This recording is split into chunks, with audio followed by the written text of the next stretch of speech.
एक अंकल हैं, उन्होंने मेरे से कहा था, उन्हें पता था कि मैं आपकी शिष्य बन गई हूँ, आपसे दीक्षित हूँ, तो उन्होंने कहा कि परमात्मा कौन है, उन्होंने मुझसे पूछा। तो मैंने बोला मेरे गुरुजी ने बोला है कि श्रीमन नारायण ही सब कुछ है, वही भगवान है, वही राम है, वही कृष्ण है, तो परमात्मा भी वही है। लेकिन उन्होंने बोला कि नहीं, श्रीमन नारायण से भी ऊपर परमात्मा है। तो मेरी इस चीज़ से उनसे बहुत डिबेट हुई थी। तो मैं आपसे जानना चाहती हूँ कि क्या सही है। ईश्वर तो ईश्वर एक है, एको ब्रह्म द्वितीयो नास्ति। ईश्वर एक है। हम तो जो जानते हैं केवल ये जानते हैं कि हमारे भगवान नारायण हैं, वही राम है, वही कृष्ण है। ये बात हम नहीं कह रहे हैं, हमारे वेद और पुराण कह रहे हैं, है ना। वेद और पुराण कह रहे हैं। अब इससे भी अलग कोई बात करे तो भैया तुम करते रहो बात, क्योंकि हम तो वो बात करेंगे जो प्रमाणित लिखी हुई है वेदों में, पुराणों में। राम कौन है? नारायण है। तो फिर उनसे ऊपर का तत्व यदि है तो उनका जिक्र कहाँ है? लोग कहें परमात्मा, हमारे अंदर है आत्मा। जैसे होता हमारे घर में बिजली है, पर हमारा घर बिजली घर नहीं है ना। बिजली घर से बिजली आ रही है, उसी प्रकार परमात्मा से हम सबके भीतर आत्मा सप्लाई हो रही है, जिससे आत्मा हम सबके भीतर सप्लाई हो रही है। उस परम आत्मा को परमात्मा कहते हैं। अब उसी को ये देखो शब्द जाल है। अब कहे कोई नहीं जी परमात्मा अलग है, ब्रह्म अलग है। हाँ, लड़ाई की दृष्टि से दो हो सकते हैं, पर तत्व जब जाओगे तो एक हो जाएगा। परम आत्मा को परमात्मा, जो सबकी आत्माओं का अधिष्ठात्र है, वो परमात्मा। जो व्यापक है उसे ब्रह्म कहते हैं। अब ब्रह्म की अलग व्याख्या होगी। कोई कहे तीसरा आ जाए आपके सामने, नहीं जी परमात्मा से भी बड़ा ब्रह्म है, तो लड़ते रहो। क्या रस मिलेगा, क्या लाभ है? जो ब्रह्म है वही परमात्मा है, जो ब्रह्म और परमात्मा है वही। अब कोई कहे नहीं ईश्वर अलग है, ईशावास्मिदं सर्वम अलग है। अरे भैया, जो ईश्वर है वही परमात्मा है, वही ब्रह्म है, वही जगताधार, वही नारायण, वही राम, वही कृष्ण है। अब अलग अलग कोई उलझ जाए शब्दों में तो भाई उसकी अज्ञानता।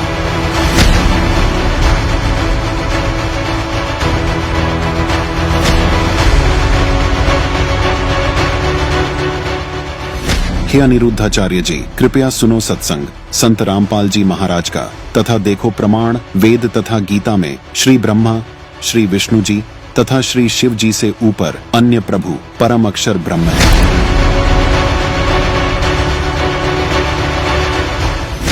उसके लिए थोड़ा प्रमाण देते हैं कि ब्रह्मा विष्णु महेश अजर अमर नहीं है, इनकी जन्म मृत्यु होती है, इनके माता पिता हैं। तो नीम हकीम थे, वो गुरु नहीं थे, उनके पास सत्संग नहीं था। देखिएगा श्री मद देवी भागवत गीता प्रेस गोरखपुर से प्रकाशित है। इसके संपादक हैं हनुमान प्रसाद पोदार, चिमन लाल गोस्वामी। प्रकाशक एवं मुद्रक हैं गीता प्रेस गोरखपुर, गोविंद भवन कार्यालय कोलकाता का संस्थान। इसके 123 पृष्ठ पर सारा कंसेप्ट क्लियर हो जाता है। ये देखिएगा, तीसरा स्कंद, ये लिखा तुम शुद्ध स्वरूपा हो। भगवान विष्णु अपनी माता दुर्गा की महिमा कह रहे हैं, तुम शुद्ध स्वरूपा हो, यह सारा संसार तुम्ही से उद्भासित हो रहा है। मैं ब्रह्मा और शंकर हम सभी तुम्हारी कृपा से विद्यमान हैं।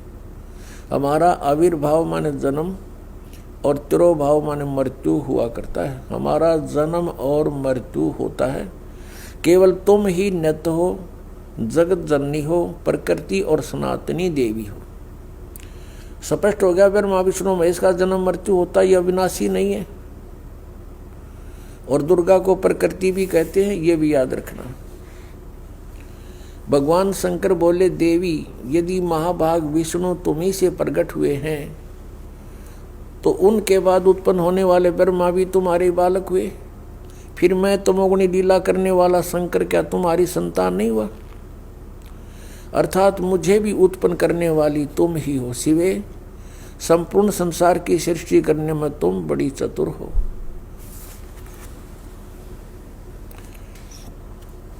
इस संसार की सृष्टि स्थिति और संहार में तुम्हारे गुण सदा समर्थ हैं। उन्हीं तीनों गुणों से उत्पन्न हम ब्रह्मा विष्णु एवं शंकर नियमानुसार कार्य में तत्पर रहते हैं। हमारे सदग्रंथ बता रहे हैं कि ब्रह्मा विष्णु महेश जी ये नासवान हैं, इनकी जन्म मृत्यु होती है, ये इनकी नु समझो जीवन चरित्र है इन भगवानों का। इनकी माता दुर्गा जी है और पिता इनका ज्योत निरंजन काल है। और ये स्वयं स्वीकार कर रहे हैं कि हमारा जन्म मृत्यु होता है, आप हमारी माता हो, दुर्गा को कह रहे हैं। इस श्रीमद् देवी भागवत यानी देवी पुराण ने स्पष्ट कर दिया। नंबर 1 ब्रह्मा विष्णु महेश नासवान है। नंबर 2 दुर्गा इनकी माता है। रजगुण ब्रह्मा, सदगुण विष्णु, तमगुण शिव जी। ये तीसरा कंसेप्ट क्लियर किया। चौथा ये कर दिया कि ये केवल नियमित कार्य ही कर सकते हैं, ये किसी के संस्कार को यानी अच्छे को या बुरे को कम या ज़्यादा नहीं कर सकते। और पांचवा ये हो गया कि दुर्गा को प्रकृति भी कहते हैं। तो पुण्यात्माओं जो ये ज्ञान देते थे तो सत्संग नहीं करते थे, वो सत्संग नहीं था, वो लोक वेद दंत कथा बकवाद थी, उसको सत्संग नहीं कह सकते।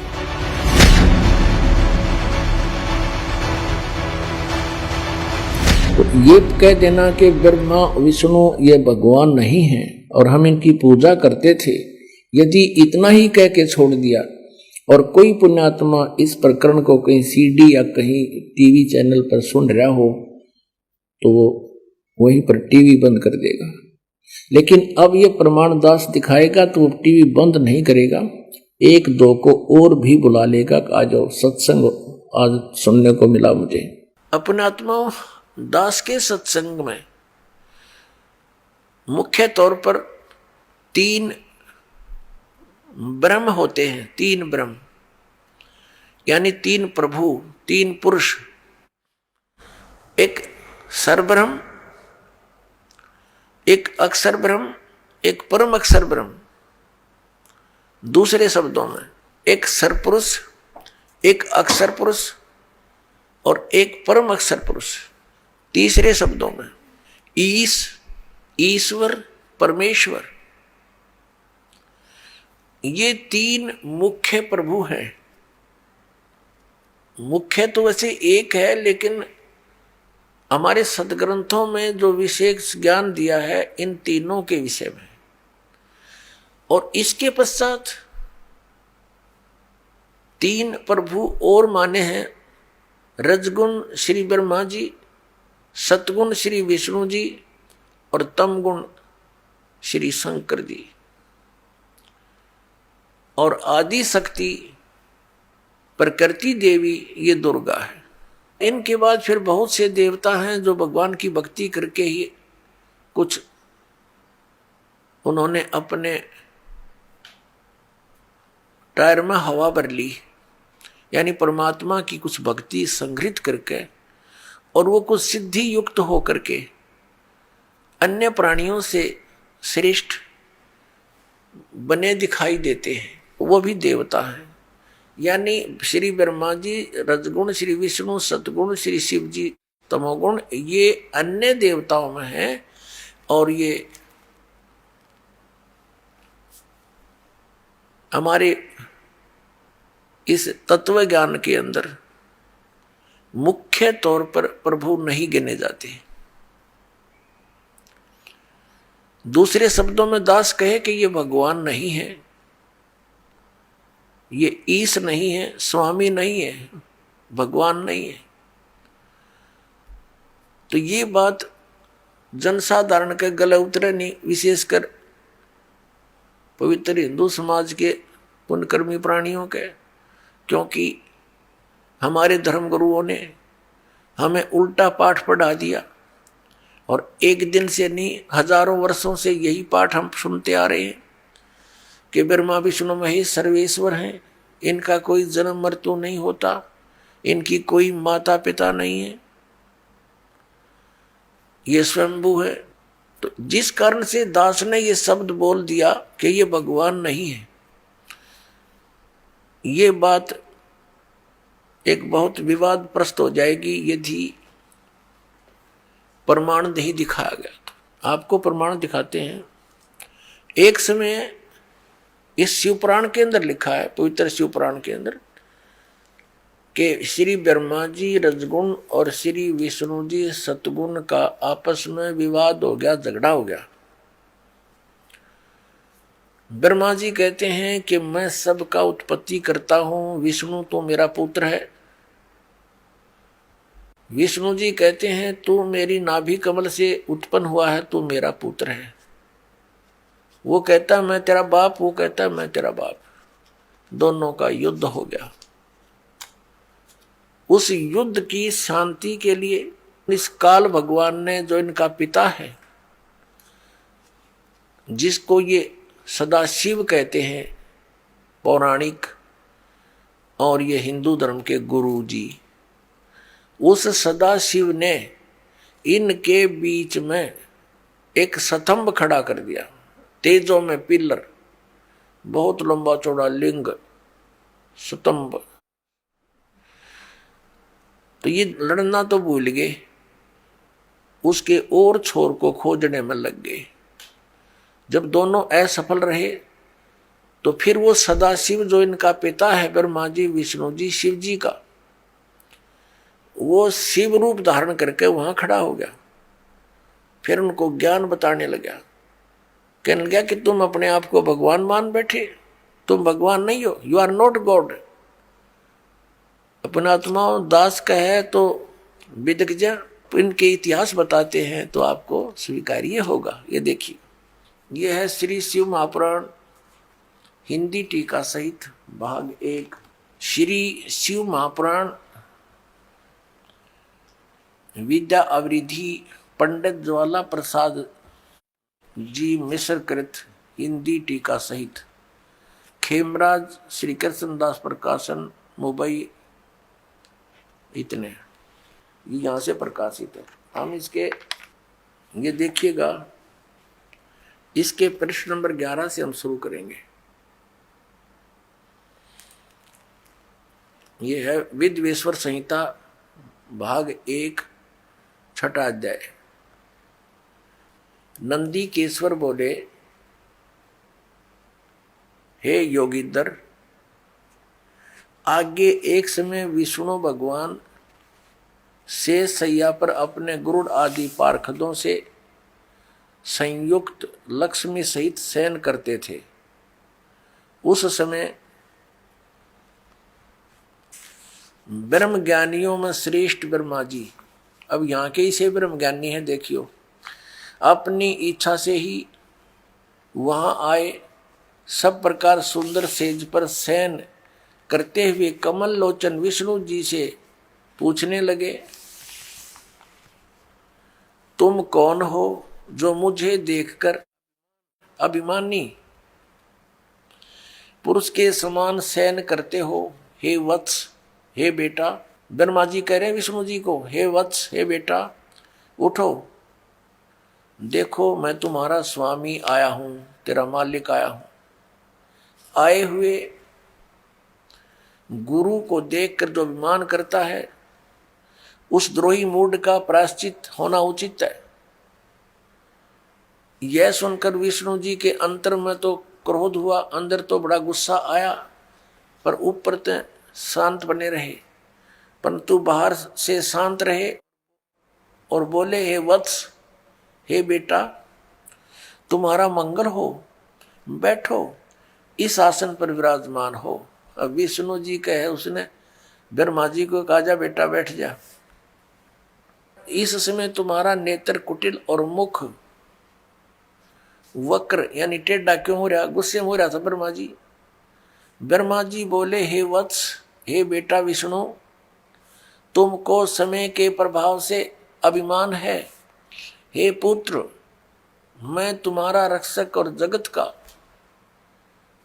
पिता मैं हूं। विष्णु जी बोले, यह तो सब जगत मुझ में सचित है, तुम चोर के समान किस प्रकार अपना कहते हो? तुम मेरी नाभि कमल से उत्पन्न हुए हो, इससे मेरे पुत्र हो। मुझे पुत्र कहना सर्वथा व्यर्थ है। नंदीकेश्वर बोले, इस प्रकार ब्रह्मा विष्णु दोनों ही रजोगुण से मुग्ध होकर विवाद करने लगे। मैं श्रेष्ठ हूं, मैं स्वामी हूं, ऐसा कहकर एक दूसरे को मारने की इच्छा से युद्ध करने में उत्सुक हुए। अब देखो, संपूर्ण देवता विमान में बैठकर वो तो लठ बजाने तैयार हो रहे हैं, और हमारे देवता फिर क्या क्रिया करते हैं। तब संपूर्ण देवता विमानों में बैठकर उस महाअद्भुत युद्ध को देखने चले आए और आकाश में उनके ऊपर फूल बरसाने लगे। वारे देवताओं, बताइए, देवताओं के काम है। दो भाई लड़ भी रहे हैं किसी कारण से, भले पुरुषों का काम है उनका बीच बचाड़ा करके छुटवावे, उनसे युद्ध बंद करवावे, और ये देवता फूल बरसावे। कहाँ मरो कटके, देखो कौन सा तगड़ा है। तो ये सारा एक काम बिगड़ा पड़ा पुण्यात्माओं इस तत्व ज्ञान के अभाव से। अब हम उस प्रसंग पर आते हैं कि जिसके अंदर ये कहा गया है इसी पवित्र पुराण में कि ब्रह्मा और विष्णु तुम भगवान नहीं हो, यू आर नॉट गॉड। देखिए, अब हम आगे हैं 17 पृष्ठ पे, और विद्वेश्वर संहिता भाग 1 अध्याय 9। ये वही प्रसंग यहां तक चल रहा। नंदीकेश्वर बोले, इस प्रकार भगवान ने उन नम्र हुए। अब क्या हुआ कि उन दोनों के बीच में, अभी आपको बताया था, उन दोनों ब्रह्मा और विष्णु जो लड़ रहे थे उनके बीच में एक पिलर खड़ा कर दिया तेजों में, लिंग बहुत लंबा चौड़ा, जिसका कोई और छोर उन दोनों को नहीं मिला। और फिर ये स्वयं प्रकट हो गया। कौन? इनका पिता, ये सदाशिव बोलते हैं इसको, ये काल ब्रह्म, जिसने गीता का ज्ञान दिया। अब यहां देखिए, हम जो आपको दिखाया था, फिर देखिए ये पृष्ठ 17 पे, विद्वेश्वर संहिता भाग 1 अध्याय 9 पर। नंदीकेश्वर बोले, इस प्रकार भगवान ने उन नम्र हुए ब्रह्मा और विष्णु पर अनुग्रह करके उनके युद्ध में परस्पर उनकी सेना मारी गई थी उस सब को। यहां देखें, उन दोनों की अज्ञानता और वैर को दूर करने के अर्थ उनसे क्या कहा। भगवान काल भगवान ने, सदाशिव ने क्या कहा कि मेरे सकल और निष्कल यानी साकार और निराकार में भेद से 2 रूप हैं, परंतु और ईश्वर नहीं है, मेरे अतिरिक्त कोई प्रभु नहीं है। इस कारण उनके 2 रूप नहीं हो सकते। पहला सतम रूप और दूसरा पीछे मूर्तिमान रूप धारण किया। इसमें ब्रह्म रूप निष्कल है, यह निष्कल है, निष्फल नहीं, और ईश्वर रूप सगुण है। मेरे ये दोनों रूप सिद्ध हैं, दूसरे किसी के नहीं हो सकते। इस कारण तुम दोनों को अथवा दूसरों को ईश्वरत्व की प्राप्ति नहीं हो सकती। तुमने जो अज्ञान से अपने को ईश माना, तुमने अज्ञान से अपने को ईश यानी भगवान माना, यह बड़ा अद्भुत हुआ। उसके दूर करने को ही मैं रण स्थान में आया। अब तुम दोनों अभिमान त्याग कर मुझ ईश्वर में अपनी बुद्धि लगाओ। मेरे प्रसाद से लोक में सब अर्थ प्रकाश होते हैं। मैं ही परब्रह्म हूं।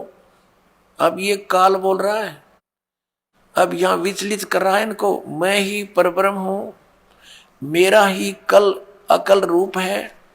ब्रह्म होने से मैं ईश्वर हूं। अनुग्रह आदि मेरा कृत्य है। सर्वव्यापी होने से और जगत के वर्धक होने से मैं ब्रह्म हूं। हे ब्रह्म केशव, समतव और व्यापक होने से मैं आत्मा हूं। मैं इस सब का ईश हूं। यह मेरा है, मेरे सिवाय किसी दूसरे का नहीं है। प्रथम तो ब्रह्म तो ज्ञान के निमित्त निष्कल ब्रह्म का प्रादुर्भाव हुआ। 18वें पृष्ठ पर चलते हैं। इससे मैं अज्ञात रूप हूं, पीछे तुम्हें प्रगट दर्शन देने के निमित्त साक्षात ईश्वर तत्क्षण ही मैं सगुण रूप हुआ हूं। अब यहां ये क्या कह रहा है? श्री सदाशिव ब्रह्मा विष्णु महेश का पिता, ब्रह्मा विष्णु महेश का पिता ये सदाशिव यहां क्या कह रहा है? ये कह रहा है कि पहले तो ब्रह्म रूप हुआ वो स्तंभ, वो तो समझो मेरा निष्कल रूप है, निर्गुण रूप है मेरा। ये स्तंभ आया पिलर, और ईब में निर्गुण से सगुण हो गया, तुम्हारे सामने आया। अब देखो हम अपने उस प्रसंग पर आते हैं। हमने ये देखना है कि ब्रह्मा और विष्णु और ये शिव ये भगवान नहीं है, ये प्रभु नहीं है। ये प्रसंग था। यदि ये दास वैसे सिंपल कहकर छोड़ देता तो बहुत विरोध मान लेते भक्तजन, क्योंकि उन्होंने पूरा अज्ञान सुना हुआ है, ज्ञान नहीं सुना सदग्रंथों का, उनको ज्ञान नहीं। इसलिए सदग्रंथों को रूप करना अनिवार्य हो गया है। अब आगे ये क्या कहता है देखिएगा। ये प्रश्न नंबर 18 अध्याय 10 चल रहा है, प्रश्न नंबर 18 पे। और शिवपुराण वेदवेश्वर संहिता भाग 1 10वां अध्याय हम यहाँ पढ़ते पढ़ते आगे। 9वां अध्याय यहाँ समाप्त हो गया। जो हमने यहाँ पढ़ लिया, इससे मैं अज्ञात रूप हूँ, पीछे तुम्हें प्रकट देने के लिए निमित्त साक्षात ईश्वर तत्क्षण ही मैं सगुण रूप हुआ हूँ। अब यहाँ नीचे आ जाएंगे इसके। इति श्री शिव महापुराणे विद्वेश्वर संहिता भाषा टीकायाम 9वां अध्याय, ये 9वां अध्याय इति हो गया, समाप्त हुआ। अब 10वां शुरू हो गया, ये 10वां। अब हम यहाँ 10वें में पढ़ रहे हैं नीचे। हे पुत्रों, ब्रह्मा और विष्णु को इनका पिता वो सदाशिव काल कह रहा, हे पुत्रों, यह कृत आपने तप से प्राप्त किया है, जो कि सृष्टि की उत्पत्ति और पालन कहता है। सो मैंने प्रसन्न होकर तुम्हें दिया है। इसी प्रकार दूसरे 2 कृत रुद्र और महेश्वर को प्रदान किए हैं। अब देखो, जो दास सिद्ध करना चाहता है, एक तो ब्रह्मा और विष्णु और फिर रुद्र और महेश्वर, ये 4, इनसे 5वां है यू सदाशिव, जो ब्रह्मा विष्णु महेश जी के पिताजी है। और इनकी माता कौन है? वो दुर्गा है। वो भी दिखाएंगे आपको सदग्रंथ में, देवी पुराण के अंदर दिखाएंगे। अब यहां देखिएगा, यहां स्पष्ट हो गया कि ऊपर तो इन दोनों के विषय में बोला है, पुत्रों, यह कृत आपने तब से प्राप्त किया है, जो कि सृष्टि उत्पत्ति और पालन कहता है। इन दोनों का ये जॉब है। मैंने प्रसन्न होकर तुम्हें दिया। देखो, हींग लगी ना फटकड़ी इसकी। तो कह रहा है कि तुमने तप किए, घोर तप किए। इसमें लिखा है कि विष्णु जी ने 12,000 वर्ष तक घोर तप किया, ब्रह्मा जी ने इतने वर्ष तक तप किया। तो कहता है इस तप के बदले में मैंने खुश होकर तुम्हें दिया है। बता, इन की भलाई इन्हीं को सौंप दी। अपनी तरफ से क्या दिया इसने? पहले इनसे डले डुआई हठ योग करो, सिद्धि युक्त हो गए। अब फिर रिमोट अपने हाथ में लेकर इनको कहा तुम सृष्टि करो। सब जीवों को यहाँ पर स्थिति उत्पत्ति संहार ये अपने पुत्रों से करवाता है और स्वयं खाता है सबको। ये काल है। गीता जी अध्याय नंबर 11 के श्लोक नंबर 32 में कहता है, मैं काल हूं अर्जुन और अब प्रकट हुआ हूं, अब आया हूं मैं, अब प्रवृद्ध हुआ हूं। और श्री अर्जुन जी पूछ रहे हैं कि हे महानुभाव आप कौन हो, मैं आपसे परिचित नहीं हूं। अरे अर्जुन का साला था श्री कृष्ण और उससे अपरिचित हो गया इतनी जल्दी, क्योंकि वो श्री कृष्ण था ही नहीं, श्री कृष्ण में प्रवेश वो काल था। और जब बाहर निकल कर देखा तो उसका इतना रूप हो बाहर निकल गया उससे, जब विराट रूप दिखा श्री कृष्ण तो ओझल हो गया, दिखाई भी नहीं दे रहा था उनकी रोशनी के अंदर। और अर्जुन कह रहा, पूछ रहा आप कौन हो, मैं आपको पहचान नहीं पा रहा हूं। तो वो काल था, वो कहता मैं काल हूं और सबका नाश करने के लिए अब प्रवृत्त हुआ हूं। तो ये इनका पिता है। और वो क्या कह रहा है कि ब्रह्मा और विष्णु तुम्हें दो जो कृत जॉब दिए हैं, तुम्हारे को दो विभाग दे दिए। एक तो उत्पत्ति विभाग, रजोगुण विभाग से उत्पत्ति होती है, ब्रह्मा जी को रजोगुण युक्त कर दिया और विष्णु जी को सतोगुण युक्त कर दिया, और तीसरे अपने पुत्र को तमोगुण युक्त कर दिया, अपना स्वरूप बना लिया। कहते सदाशिव कहता है जब ये खड़ा है कि मैं इन्हीं के रूप, ये मेरे ही स्वरूप में है। और ये कैसे छल करता है, जब किसी को विष्णु रूप में दर्शन देता है तो उसमें अपना विष्णु रूप धारण कर लेता है और उसी विष्णु रूप में संबोधन करता है, तो उस कारण से विष्णु पुराण बन गई। और जिसमें इस शिव रूप में धारण करके किसी को ज्ञान दिया है तो उसके आधार से शिव पुराण की रचना होगी। ये है वो काल जो कहता मैं कभी अपने ओरिजिनल रूप में किसी के समक्ष नहीं होता, मेरे कर्म और जन्म अलौकिक हैं। गीता जी के अध्याय नंबर 4 के 5 और 9 में इसने स्पष्ट किया है। और साथ में कहा है कि जब धर्म की ग्लानि होती है, मैं अपने अंश, अपने आत्मा, अपने अंश अवतारों का सृजन करता हूं, उनको यहां प्रकट करता हूं, भेजता हूं, उत्पन्न करता हूं,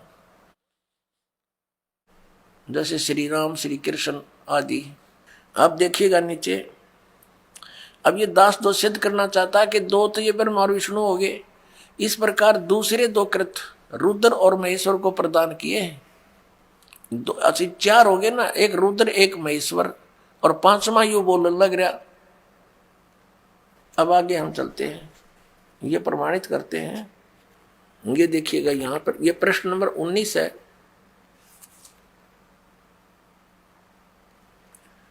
और ये विद्वेश्वर संहिता भाग 1 अध्याय 10 चल रहा है, यहां से हम लेंगे। हे सौम्य, मेरे अज्ञान से विमुख होने से तुम्हें अज्ञानता आ गई। विष्णु और ब्रह्मा जी को कह रहे हैं मेरा ज्ञान होने से ऐसा नहीं होता, ज्ञान और रूप महेश के तुल्य हो जाते हैं। इस कारण इस ज्ञान की सिद्धि के निमित्त ओंकार नामक मंत्र जप करो। अभिमान दूर करने वाला, यह अभिमान दूर करने वाला है, सोई निज मंत्र उपदेश करते हैं।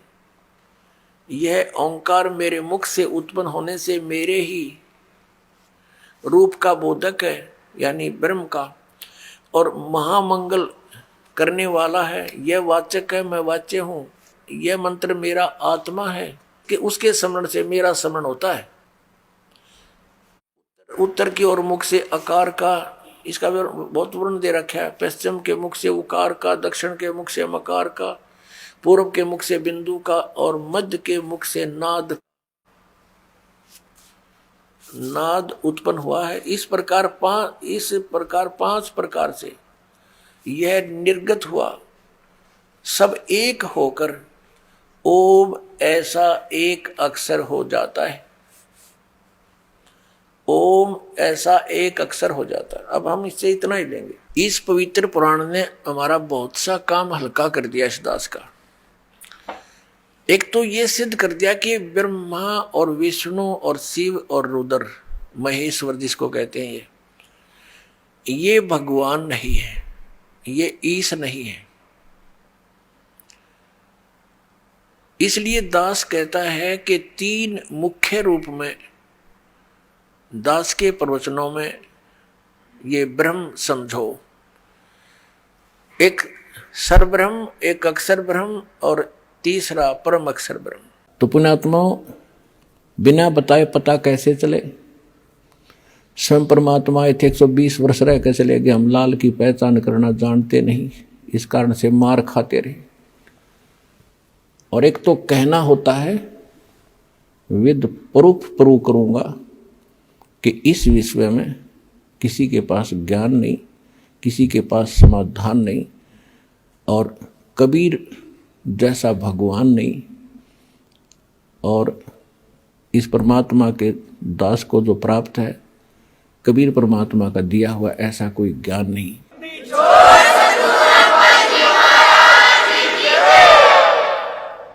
अब जो प्रसंग चल रहा है कि गीता ज्ञान दाता भी जन्म मृत्यु में, उसका उपासक भी जन्म मृत्यु में, इसलिए गीता अध्याय नंबर 7 के श्लोक नंबर 12 से लेकर 15 में गीता ज्ञान दाता कहता है कि अर्जुन, इस 7वें अध्याय में आपको ऐसा ज्ञान बता दूंगा कि फिर कुछ भी जानना शेष नहीं रहेगा। इसमें क्या बताया है कि तीनों गुणों से जो हो रहा है, रजगुण ब्रह्मा से, सतगुण विष्णु से, तमगुण शिव जी से। रजगुण ब्रह्मा से उत्पत्ति, सतगुण विष्णु जी से सतीथि, और तमगुण शंकर जी से संहार दोहरा। इसका निमित्त कारण मैं ही हूँ। आप प्रसंग थोड़ा सा रह गया बीच में। गीता अध्याय नंबर 8 के श्लोक नंबर 5 और 7 में गीता ज्ञानदाता ने अपनी साधना बता दी और अपनी परिस्थिति बता दी सारी, कि मुझे प्राप्त होगा, ओम नाम का जाप करेगा, युद्ध तो करना पड़ेगा।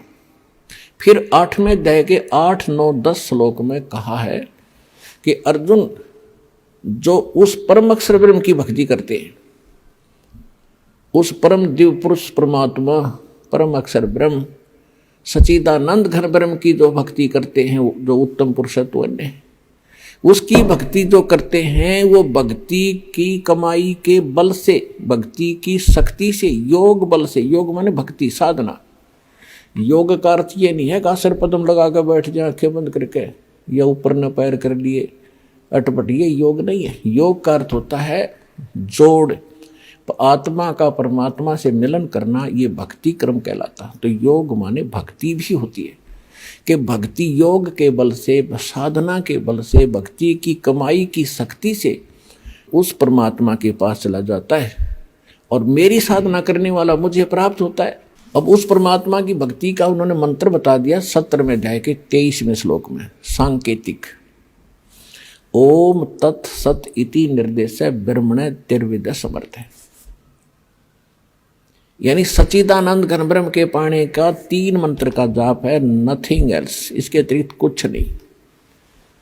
ओम ब्रह्म का, सरपुरुष का। अब फिर आइए गीता अध्याय नंबर 15 के श्लोक नंबर 16 और 17 पे। इसमें 3 पुरुष हैं, एक सरपुरुष, एक अक्षर पुरुष, और तीसरा जो आपको सिद्ध कर दिया 8वें अध्याय के 3रे श्लोक से, परम अक्षर ब्रह्म कहो, परम अक्षर पुरुष कहो। तो ओम जाप है ब्रह्म का, सरपुरुष का, जो 21 ब्रह्मांड का स्वामी है, और जो तत् है ये है अक्षर पुरुष का, जो 7 संग ब्रह्मांड का स्वामी है, जिसको पर ब्रह्म, नेक्स्ट ब्रह्म भी कहते हैं।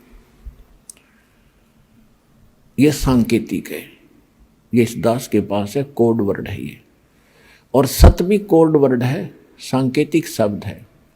ये है परम अक्षर ब्रह्म के मंत्र जाप करने का। इसको सार शब्द भी कहते हैं, इसको सार नाम भी कहते हैं, इसको सार शब्द कहते हैं, आदि नाम कहते हैं, इसको विधे नाम भी कहते हैं। वो मंत्र हटके है, ये सत नहीं है, ये कोड वर्ड है। तो इस प्रकार वो तीसरा जो मंत्र है वो सार नाम है, उसको आदि नाम, विधे नाम और सार शब्द भी कहते हैं। तो अब जो 3 मंत्र का जो जाप है उस परमात्मा के पाने का, अब ओम तो ब्रह्म का सबको पता है, गीता ज्ञानदाता ब्रह्म है, श्री कृष्ण जी में बोल रहा है। वो खुद कहता 8वें अध्याय के 13वें श्लोक में कि ओम इति एकाक्षरम ब्रह्म व्यवहारण माम अनुस्मरण। माम माने मुझ, ब्रह्म माने ब्रह्म का, मुझ ब्रह्म का यह एक ओम मंत्र है, और कुछ नहीं, बस इति, यही। और अंतिम सांस तक जो इसका जाप करता हुआ शरीर त्याग कर जाता है तो ओम से मिलने वाली परम गति को प्राप्त होता है। ओम की परम गति क्या है, ओम से क्या उपलब्धि होगी? ब्रह्मलोक में जागा। ब्रह्मलोक में श्रीमद् देवी भागवत 7वां स्कंद 562 और 63 पृष्ठ पे स्वयं देवी जी कह रही है, हिमालय राजा को ज्ञानोपदेश कर रही है और ब्रह्म का स्वरूप बता रही है कि उस ब्रह्म का ओम नाम है। ओम नाम का जाप कर हृदय से उसको पाने का उद्देश्य रख और फिर वहां चला जाएगा, ब्रह्मलोक को प्राप्त होगा। उस ब्रह्म को प्राप्त होगा, वो ब्रह्मलोक रूपी दिव्य आकाश में रहता है। यानी ब्रह्म का साधक, ओम नाम का जाप करने वाला ब्रह्मलोक में जागा। वो ब्रह्म की साधना करा, सरपुरुष की, 21 ब्रह्मांड के स्वामी की, काल की साधना करा है। गीता अध्याय नंबर 8 के श्लोक नंबर 16 में कहा है कि ब्रह्मलोक में गए हुए प्राणी भी पुनरावृत्ति में उनकी जन्म मृत्यु सदा बनी रहेगी। वो ये स्पष्ट कर ही चुका है कि अर्जुन तेरे और मेरे बहुत जन्म हो चुके, तू नहीं जानता मैं जानता हूं। वेद कतेब झूठे नहीं भाई, और झूठे हैं जो समझे ना ही। तो वेदों में लिखा है कि वो परमात्मा स्वयं गति करके आता है। अब जैसे यो आर्य समाज का जो ग्रुप है, इसमें शिक्षित वर्ग बहुत है और लेकिन वो अक्षर ज्ञान है, उनको अध्यात्म ज्ञान नहीं। उधर से महर्षि दानंद को भी कह का पता नहीं था अध्यात्म ज्ञान का, इसलिए उसने कोशिश की वेदों का अनुवाद करने की और उसका अपना सिद्धांत था कि भगवान निराकार है। वो कहीं एक देश में नहीं रहता, एक देश माने स्थान पर कहीं नहीं रहता, वो केवल सर्वव्यापक है, जैसे वायु है ऐसे भगवान है। भले आदमियों, निराकार परमात्मा इतनी बड़ी बड़ी स्ट्रक्चर कैसे बनाओगा? वो जैसे कोई नौका साकार कैसे बनाओगा? सुन लो, साकार कैसे बनाओगा? साकार मनुष्य इंजीनियर है और जहाज बना दिया, हवाई जहाज, वायुयान बना दिया, समुद्री जहाज बना दिया, उसमें बैठ कर आराम से घूम रहा है और वो यान चल रहा है। निराकार कोई कारीगर बना के दिखा दो, मरे बादशाह के बनाओगा, वो खख बनाओगा। तो ऐसे परमात्मा मनुष्य सदृश है, उनकी वो अमित औजा है, उसकी शक्ति का कोई वार पार नहीं है। उनके वचन से सबको जो हो जाता। जैसे हम देखा करते हैं, जादूगर होते हैं, अपने मुख में एक छोटी सी गोली कंचा, इतना वो कंचा होता है, उस गोली को मुख में डालते हैं और थोड़ी देर में ओ करके इतना बड़ा मुस्कुर तो का डमू में दो पत्थर बना देते हैं और नो पटक दे, पट्टा उठा के देख लो कति पत्थर है। तो उस जब एक जादूगर इतना कुछ कर सकता है, और वो तो परम जादूगर, वो तो सर्वशक्तिमान, एक वचन में सब कुछ कर दे। तो ऐसे ही उस परमात्मा की महिमा से हमने परिचित होना। उस परमात्मा ने, कहते हैं, एक शब्द में सब किया, सकल जमी आसमान, एक वचन में सब कुछ बना दिया। तो समर्थ है उसको, वो कुछ भी कर सकता है। तो वो जानकारी स्वयं ही आकर दी। और ये निराकार बताओ भगवान को, और वेद के साकार है, निराकार है, मनु सदृश है वो। अपनात्माओं, इसलिए परमात्मा कहा करते, मोती मुक्ता दर्शत नाही, ये जग है सब अंदरे, दिखत के तो नैन चश्म, इनका फिरा मोतिया बिंदरे। ये दिख है विद्वान पुरुष और महर्षि को हमें, इनका मोतिया बिंद है। जिसका मोतिया बिंद हो आंखों में, आंखें तो दिखाई देती हैं जैसे बड़ा स्वस्थ आंखें हैं, सब कुछ दिखता होगा, लेकिन वो नपट अंधा है जिसका मोतिया बिंद हो गया दोनों आंखों में। तो परमात्मा कहते हैं कि तुमने ये महर्षि दिखाई दे, गुरु ब्राह्मण दिखाई देते हैं, ये मंडलेश्वर, इनका मोतिया बिंद हो रहा है, अपने सदग्रंथों में लिखी हुई सच्चाई का नहीं पता। और फिर निराकार कहते। अब दिखाते हैं आपको परमात्मा की सारी स्थिति, देखिएगा। ऋग्वेद मंडल नंबर 9, ऋग्वेद मंडल नंबर 9 अब दिखाते हैं, और सूक्त नंबर 86, भगवान साकार है या निराकार है, वो कैसी लीला करता है। ये है ऋग्वेद मंडल नंबर 9, 10 इकट्ठा अनुवाद है। ये है सार्वदेशिक आर्य प्रतिनिधि सभा, महर्षि दयानंद भवन, रामलीला मैदान, नई दिल्ली से ये प्रकाशित है। और ये मुद्रक है Prince offset printer 1510 Pataudi house Daryaganj नई दिल्ली से ये छपा है, छप्पा खाना इसका ये। अब देखना ये है ऋग्वेद मंडल नंबर 9 और सूक्त 86 का मंत्र नंबर 26। इसमें लिखा कि यज्ञ करने वाले यजमानों के लिए परमात्मा, यज्ञ करने वाले माने धार्मिक अनुष्ठान यानी साधना करने वाले यजमान माने भक्तों के लिए परमात्मा सब रास्तों को सुगम करता हुआ उनके विघ्नों को मर्दन करता है और उनको पवित्र करता हुआ और अपने रूप को सरल करता हुआ वह कांति में परमात्मा, यह लिखना था कबीर देव। कवि कोई भी सर्वज्ञ नहीं हो सकता जिसको सारा ज्ञान हो। कवि कविता बना सकता है, ये कबीर देव लिखना था यहाँ पर। वो कबीर देव विद्युत के समान यानी आकाशीय बिजली की तरह सेकंड में नीचे आ जावे, क्रीड़ा करता हुआ, ऐसे लीला करता हुआ वर्णीय पुरुष को यानी अच्छी आत्मा को प्राप्त होता है। अच्छी आत्मा को आके मिलता है। वो जैसे आदरणीय धर्मदास जी को मिले, आदरणीय नानक साहिब जी को मिले, आदरणीय मुलुकदास साहिब जी को मिले, आदरणीय दादू साहिब जी को मिले, आदरणीय गरीबदास साहिब जी गांव छुरानी जिला दद्दर हरियाणा वाले को मिले, आदरणीय गीसा दास साहिब जी गांव खेखड़ा यूपी मेरठ वाले को मिले। वो अच्छे पुरुष को आकर प्राप्त होता है। वो कहाँ रहता हो भगवान? 27वें श्लोक में ऋग्वेद मंडल नंबर 9 और सूक्त नंबर 86 का 26 पढ़कर हम 27 में पा गए। इसमें इन्होंने ये जो निराकार मानते थे भगवान को और वेद बता रहे हैं वह परमात्मा प्रकाश पुंज को, परमात्मा को, जो परमात्मा ध्रुवलोक के तीसरे पृष्ठ पर विराजमान है वहां रहता है। तीसरे एक स्थान पर रहता है ध्रुवलोक के यानी उस तेजो में लोक सतलोक के एक स्थान पर, तीसरे स्थान पर विराजमान है, स्थान पर विराजमान है, वहां रहता है। निराकार क्यों करो भगवान जब वहां बैठा है? आगे दिखाते हैं। यह है ऋग्वेद मंडल नंबर 9 सूक्त 82 का। ऋग्वेद मंडल नंबर 9 और सूक्त 82।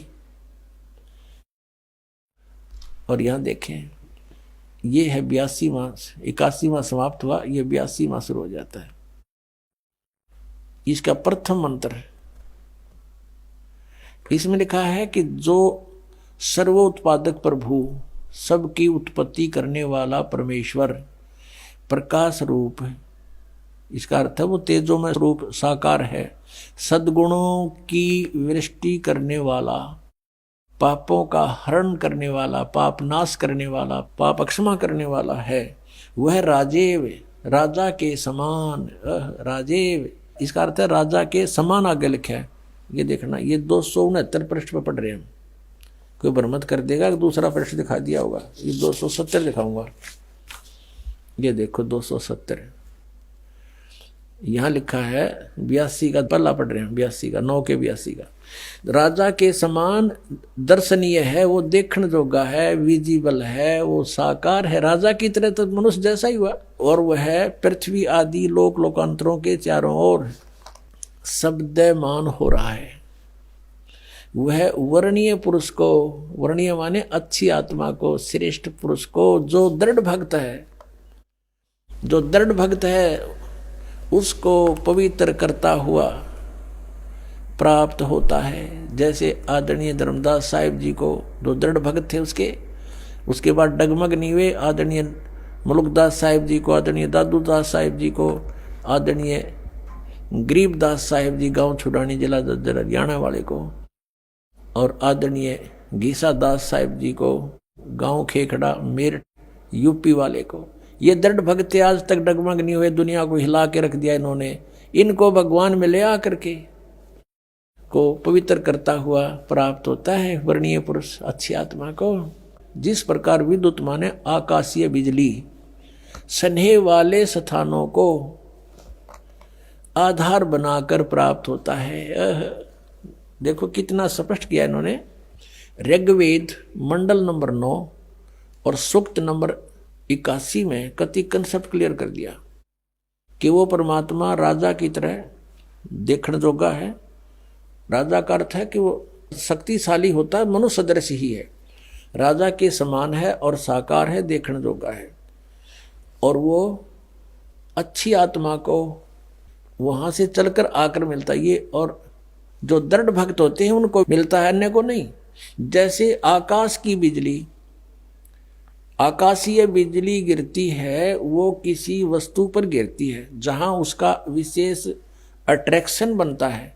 पुराने समय में जब कांसी धातु के बेले थाली हुआ करते प्रांत, और उनको अगर वर्षा के दिनों में कहीं बाहर वो पड़े रह जाते तो हमारे बुजुर्ग दादी माता कहा करते थे कि कांसी के बर्तन पर बिजली गिर जाती है, जब उसका संयोग होता है ऊपर से गिरने का तो वहां अवश्य उसी को तुरंत वहीं आकर के अट्रैक्ट होती है, उस कारण उस खिंची आती है, उसी पर गिरती है। उसको उठवाकर अंदर रखवा दिया करते थे। तो कहने का भाव ये है कि परमात्मा उस बिजली की तरह जैसे वो अपने विशेष जिस पर वो आकर्षण होता वहीं गिरती है, ऐसी स्थिति से परमात्मा उन दृढ़ भक्तों को आकर मिलता है जो मिलन जोग्य हों, जिनको वो उनसे आकर्षित होता है, ताकि ये मेरी आगे बढ़ा सके, इस ज्ञान को, काल के जाल को हटा सके, मेरे प्यारी आत्माओं तक ये संदेश पहुंचा सके। और उनका क्या कर ले, आंखें देखें जब भी ना मानो न भगवान मिल लेगा, उन तो काला मिल लेगा जहां ये रह रहे हैं। अब 9वें मंडल सूक्त 82 का मंत्र 1 पढ़ लिया, अब 2 दिखाते हैं, देखिएगा। ऋग्वेद मंडल नंबर 9 सूक्त 82 का हमने ये पढ़ लिया, अब 2 पढ़ते हैं। वो परमात्मा किस उद्देश्य से आता है? हे परमात्मन, उपदेश करने की इच्छा से आप महापुरुषों को प्राप्त होते हो, अच्छी आत्माओं को, महान आत्माओं को प्राप्त होते हो, और आप अत्यंत गतिशील पदार्थ के समान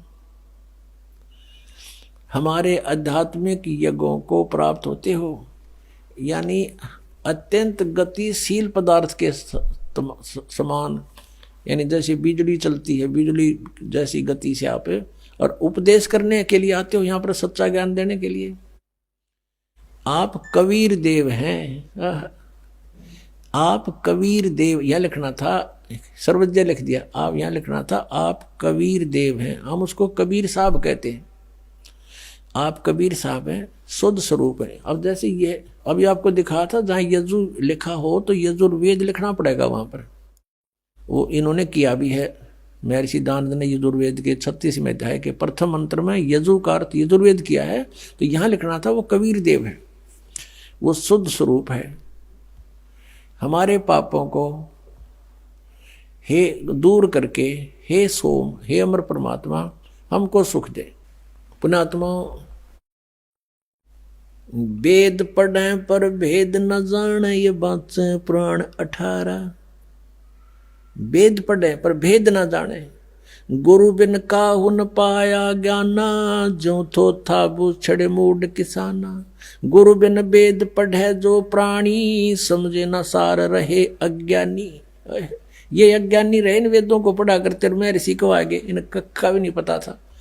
अब जैसे परमात्मा मनुष्य दृश्य ये सिद्ध होगा, राजा के समान देखने जोगा है, और वहां से गति करके आता है, जिन महापुरुषों को मिलता है, जिन महापुरुषों ने मिला उन्होंने बताया कबीर इज गॉड। वो कबीर देव काशी में, हम सुल्तानी नानक तारे दादू को उपदेश दिया, जात जुलाहा भेद न पाया, वो काशी माए कबीर होया। आदरणीय गरीबदास साहिब जी गांव छोड़ाने जिला जज्जर वाले, जिनको भगवान आकर मिले थे, क्या कहते हैं गरीबदास साहिब ने फिर बताया है कि सर्व कला सतगुरु साहिब की, या दुनिया दा जीवन झूठा भूल गए मर जाने नू। और सर्व कला सतगुरु साहिब की हरियाए हरियाणे नू। वो परमात्मा हरियाणा में आए गरीबदास जी 280 वर्ष पहले, लगभग सन 1727 में, लगभग 300 वर्ष हो गए, 300 वर्ष से भी ऊपर हो गए। सन 1727 में परमात्मा आए थे और सन 1866 में, न सन 1966 में हरियाणा और पंजाब अलग हुए। जब हरियाणा क्षेत्र का नाम पड़ा था, यो हरियाणा प्रांत बना था, उससे भी कितने वर्ष पहले, 200-250 वर्ष पहले परमात्मा ने लिख दिया, बोल दिया था। गरीबदास साहिब जी ने कहा था कि हरि आए हरियाणे नू। उनके वचन से फिर यो हरियाणा क्षेत्र आज बनकर रहा, ताकि हम इस परमात्मा की वाणी को समझा सकें। अगर ये वाणी 200 वर्ष पहले बोलते, 100 वर्ष 50 वर्ष पहले से बोलते, तो कौन से कहाँ थे? हरियाणा था ही नहीं, जब नाम निशान नहीं था। तो यो हरियाणा बनवा दिया, रीबिया वाणी हमारे को याद दिला दी कि हरि आए हरियाणे नू। इनको पता था मालिक का कि इस वाणी का कहाँ आवश्यकता पड़ेगी, किस समय में। इनके लिए परमात्मा ने कहा कि मोती मुक्ता दर्शत नाही, ये जग है सब अंदरे, दिक्कत के तो नैन चश्म, इनके फेरा मोतिया बंदरे। इनका मोतिया बंद हो रहा था। ये महाज्ञानी थे और इनको जनता समझे थी बड़े विद्वान है। आज से 600 वर्ष पहले परमात्मा ये तत्व ज्ञान बताया करते थे। ऐसे ही अज्ञानी लोगों ने, ऋषि महर्षि मंडलेश्वरों ने, इन नकलियों ने परमात्मा के इस ज्ञान को हम तक नहीं आने दिया, केवल ये कहकर कि कबीर जो है, ये परमेश्वर कबीर जी के बारे में कहते थे कि कबीर तो अशिक्षित है, ये क्या जाने वेदों और पुराणों और गीता के बारे में, ये झूठ बोलता है, ये कहता है ब्रह्मा विष्णु महेश नासवान है, इनके जन्म मृत्यु होती है, तो ये झूठा है जुलाहा, इसकी बात मत सुनना। और वेदों में परमात्मा बताते थे, कबीर साहब कहते, कबीर वेद मेरा भेद है, ये चारों वेद मेरा गुणगान करते हैं। लेकिन उस समय भगवान की वाणी का हमें भरोसा हुआ नहीं, क्योंकि हम उन अज्ञानियों को मैं ऋषि मानने थे। परमात्मा कहते हैं, खरना हुआ केहरी कब हूं, सिंह की खाल उड़ाए। शेर की खाल उड़ाने तो गधा शेर नहीं बन सकता। एक केवल ऊपर के कौर को बदल लिया, मैं ऋषि बनकर बैठ गए, संत बन गए, मंडलेश्वर तिलक ला लिए। इन तो संत नहीं बनते, संत ज्ञान से बनता है। और वो कबीर परमेश्वर थे, पूर्ण ब्रह्म है, सर्वशक्तिमान, सर्व ब्रह्मांडों के रचनहार। ये वही परमात्मा है। हम सुल्तानी नानक तारे दादू को उपदेश दिया, जात जुलाहा भेद नहीं पाया, वो काशी माए कबीर हुआ, वो धानक रूप रहा करतार। बोलो सतगुरुदेव जय हो।